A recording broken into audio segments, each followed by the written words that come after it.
तारका श्रद्धा कपूर एवं राजकुमार राव अभिनीत स्त्री 2 2024 वर्षर सर्वाधिक आय करिथिबा चलचित्र मध्यरु गोटिए होई परिछि। एही चलचित्रटी केवल यार भल कहानी पई नुहे बरं अभिनेता मानक उत्कृष्ट अभिनय हेतु शिरोनामारे रहिछि।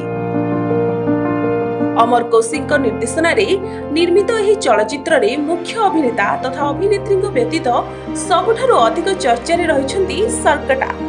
फिल्म रे सरकटा का आतंक देखा मिलथिबा बेले लोके एहाकु एडिटिंग बोली भाबुथिले। हेले आपण जानନ୍ତି कि एही नकारात्मक भूमिका रे जणे व्यक्ति अभिनय करिछन्ती। ए सबु मध्यरे वर्तमान खबर आसुछि जे सरकटांगु एबे सलमान खान को रियलिटी शो बिग बॉस 18 रे देखिबाकू मिलिबो।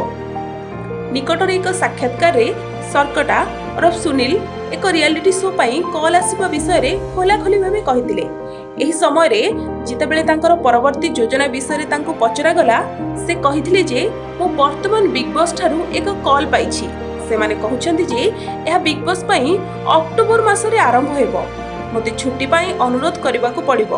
हमरो पुलिस कर्मचारी माने बहुत सहाय्य करंती। चलचित्र विज्ञापन किबा कुस्ती प्रोग्राम पाई से माने मते छुट्टी देबारे सहाय्य करंती एवं से माने मोरो छुट्टी अनुरोध को केबे भी मना करंती नाही। तेबे मु भाबुछि परवर्ती समय रे जणा पड़िबो। Bureau report Sunstar TV.